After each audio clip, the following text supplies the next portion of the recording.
Good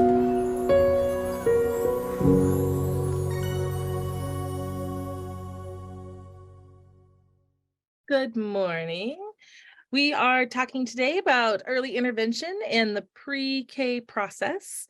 My name is Lisa Kazarek. I'm with the Fairbanks North Star Borough School District, and my co-presenter is Anna Zerfis from Stone Soup Group this morning. So we're going to look at a quick little video showing some just early learning items, and I'll let you get that started.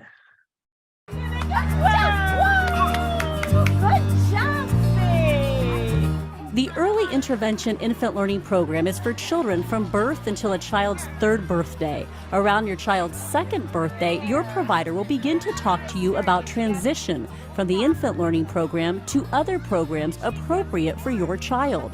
The services available vary from community to community. You will talk with your provider about your child's needs and options for when your child leaves ILP. If they qualify, children who are found eligible for special education services are able to receive them through their local school district. Between 24 and 30 months of age, you will start your discussion regarding local options and begin creating a transition plan, preparing for next steps before your child turns 3. Your provider will share with you a booklet called Stepping Ahead at Age 3.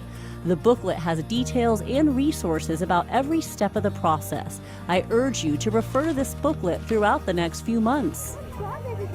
The local school district will receive your name, your child's name, and your contact information at 27 months of age.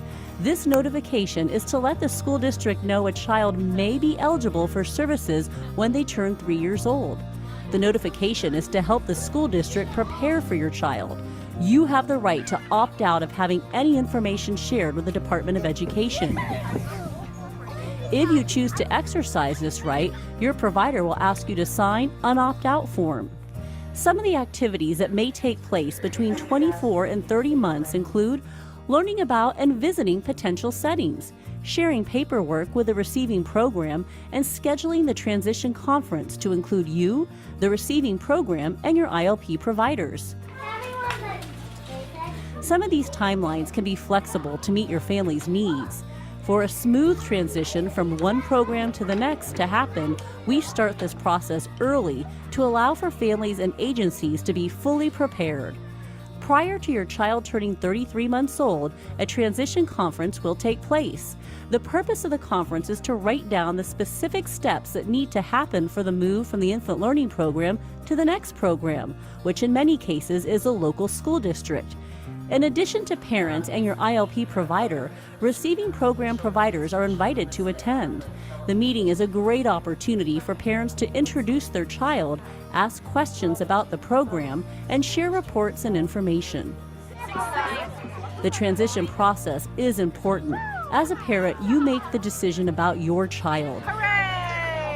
Your infant learning program provider is there to gather the information you need and help you through the journey.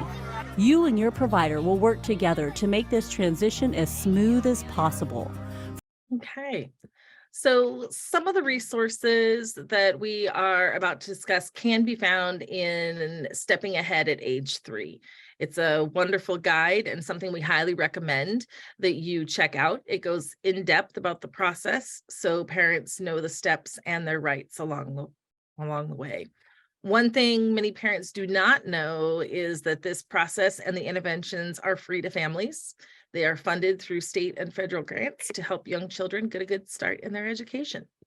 So this is just a preview of the booklet. It can be found online, and you can go through and look at the different areas along the way as to where you are in your process and in the steps that you are at for your child. It goes all the way through birth, talks about, what to do prior to your child's third birthday, when you should be planning transitions, when you should be having conferences, when you should be touching base with different individuals. It is a very in-depth guide and a wonderful resource. So, as if with any program, and especially special education, there are a number of acronyms that come into play. So, here's some of the ones that you'll see the most. So, IFSP is Individualized Family Service Plan. You have an ESER, or an Evaluation Summary and Eligibility Review, an IEP, or an Individualized Education Program, and IDEA is what it's normally called, IDEA. You'll hear people refer to it as IDEA, is the Individuals with Disabilities Education Act. Now we're going to talk about the flow. And they did mention this in the video. And what we're doing today is going in depth a little bit more, looking at each of the steps and how they work. So this is the ideal flow of how identification for services should occur. As we all know, life is messy and it doesn't always work this way. It is okay to jump into the plan at any point, no matter what the age of your child. The important thing to remember is that everyone is there to work together to find the best interventions for your child, and that everyone wants the same outcome, whatever that may be for your child. So it begins usually 24 to 30 months when you start asking those questions and starting the process. Then they will, the ILP or ELP will notify the school district or local community provider about potentially eligible children. They'll have that formal referral where you give written consent. They'll have a transition conference to talk about everything. They'll implement those activities on that transition plan. They'll review all the results from evaluations, do an ESER and IEP if appropriate with placement, and then implementing that IEP plan at age 3. So, of course, the first step is notification of transitioning children.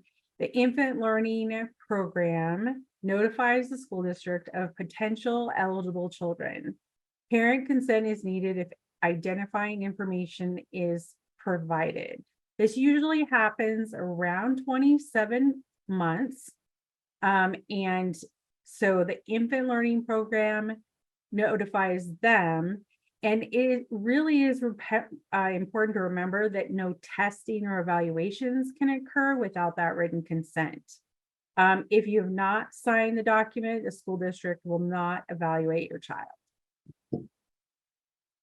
There are 2 parts in the main IDEA law that inform this process. There's Part C and then Part B. Part C is the program for infants and toddlers with disabilities. It is the federal grant program that gives money to the states to operate the comprehensive statewide program for early intervention services. And these are for infants and toddlers with disabilities serving ages birth through the end of their 2nd year, and of course, their families. Then when they transition, they go to Part B.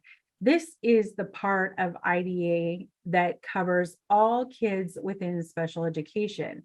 So 3 through 5 and then 6 through 21. School districts will receive that notification of all children served under Part C prior to turning the 36 months, which is 3 years of age, unless the parents opt out. This notification constitutes a referral for the special education process. Then they start discussing the meetings. So they look at the IFSP, which is the family service plan, because they want to work with the family to try and make sure they're getting all of the interventions that they need and start the transition process into the school district. So when thinking about placement considerations, there are a lot of questions that might come up, and you need to start kind of looking at them to narrow and focus your efforts. And of course, you want to make sure it's an appropriate placement. So some of the things to be considered are: what are the needs of your child? What is the most important need? So if your kiddo has difficulty with speech and vision, which of these 2 things is the most important need to address first? Does the child just need basic glasses prescription, or are they legally blind? Does your child have a delay in speech or a physical impairment that will most likely prevent speech for many years? all of these things can be considered. And then where are the possible places that your child can receive services throughout the community? What should you look at when looking at those places? Who may be a good or poor fit for your child? Does the placement that you're considering seem to be the right fit? What features does the setting have for your kiddo? Who will decide the placement for your kiddo? And what other placements can you consider? What do I need to see happening during this process to make me feel like I am included and it is meaningful? Does this placement fit the vision I have for my child to be receiving the services successfully and to be helping challenge them and help them grow? So all of these and more are questions to be asking yourself during this time. So when you get to the point you're making formal referrals to the LEA or the community provider. So the infant learning program does make those referrals to the school district for those children potentially eligible for Part B and or referral to other community providers at the family's preference. There must be written parental permission to be obtained for all referrals. So with parental permission, when the child reaches 27 months of age, the infant learning program that you are working with will share your contact information with the local school district and make a referral asking for the child to be officially evaluated. Before the child turns 36 months of age, the infant learning program and the school district will work together to evaluate the child through the child find process once the parent gives written permission for the process to start. Evaluation is a process that takes time, which is why these steps are started at 27 months of age. The goal is to have any child who qualifies for services to have all of their evaluations and meetings completed by the day that they turn 3 years of age, so that on their third birthday, they can be sitting in a seat in a preschool classroom if that is determined that those services are needed. So families are not required to receive services starting at the age of 3. This is optional, and every family needs to choose what is best for their child. If you are working with an infant learning program and you reach that 27 months of age where your contact information is going to be shared, the district will most likely reach out and contact you with information explaining what preschool services that your child might be eligible for. If you prefer not to be contacted, though, by your local school district, you can fill out an opt-out form and your contact information will not be shared and evaluation and services will not be pursued. So it is whatever fits best for your family and the needs of your child.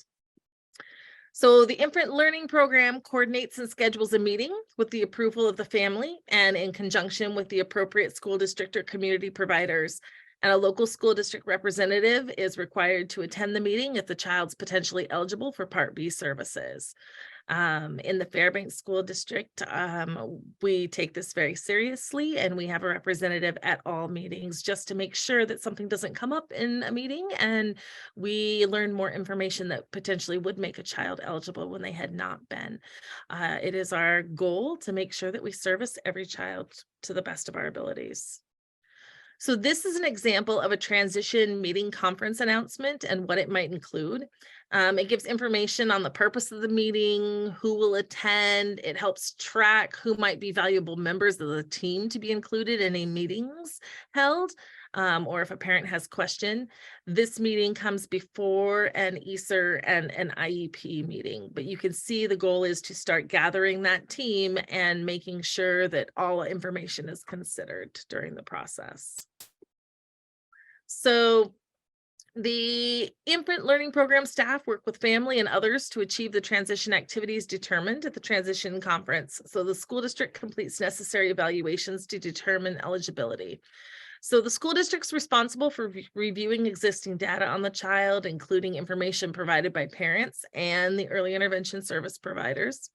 If the school district decides that it will not conduct an evaluation, the school district shall provide the parent with prior written notice addressing that decision. But this is the stage when members of your child's team start asking questions about what services your child might need. common questions that come up is, does your child have a developmental delay or disability? What are your child's present levels of performance? Does your child's developmental delay or disability have an adverse effect on your child's ability to participate in and benefit from age-appropriate activities? And does your child need special education and related services? So once these questions have been answered, you can determine what areas of services your child may need. This also leads to discussions about what the transition process may look like, including what possible services your child may benefit from. The infant learning program staff will also start to add transition information to your child's individualized family service plan to help map out what direction the team should focus their efforts on to best help the child. So now we get to the stage where your kiddo has been evaluated, and it's time to discuss what we know about your child and the services that they might need. This is the time when the team comes together and determines if things like speech, occupational therapy, physical therapy, or transportation services might be needed. Does your child need early intervention in a preschool classroom? What might any of these services look like, and who will provide them? These are all things that will be discussed and determined.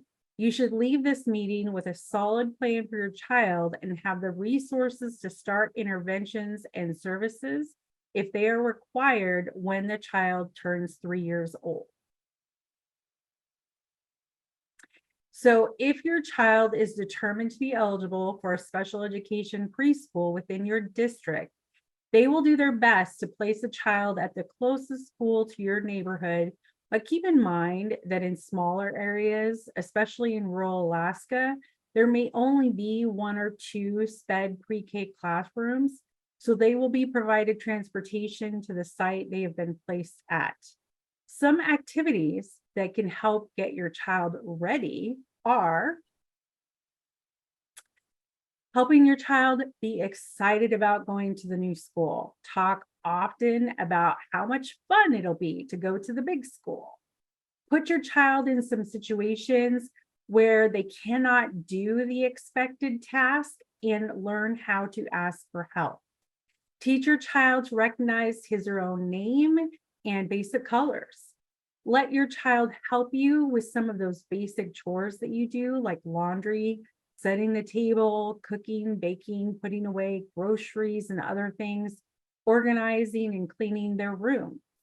Put your child in situations where they need to follow directions, 1 step at first, then increase 2 steps, then 3 steps, and continue as they can get better and learn in increments.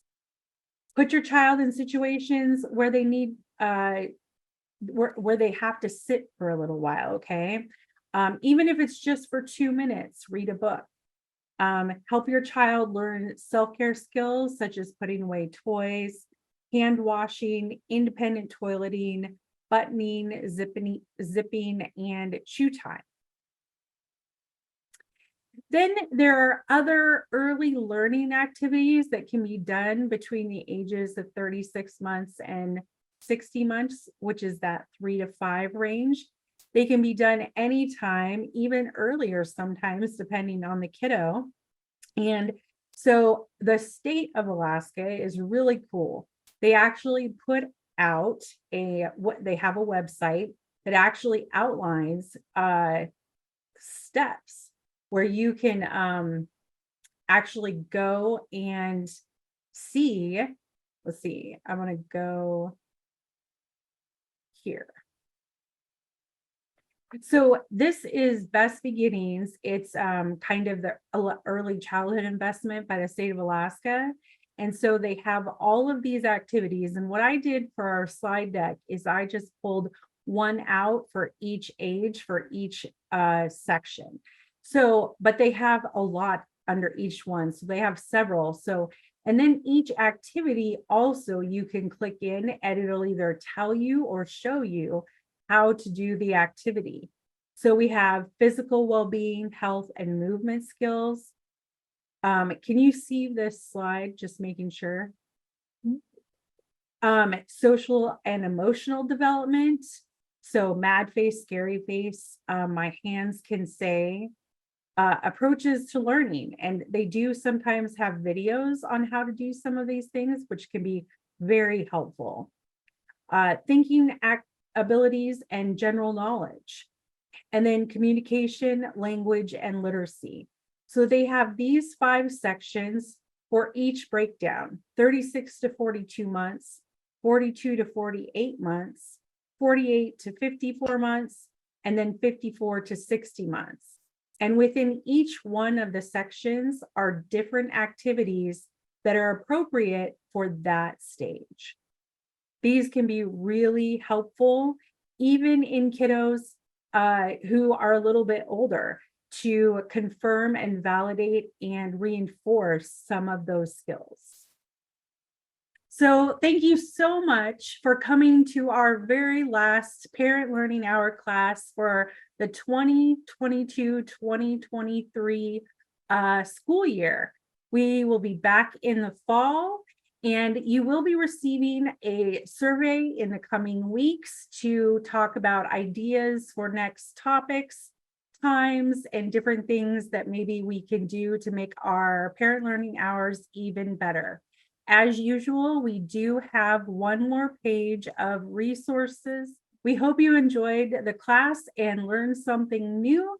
And take care, and we will see you again soon.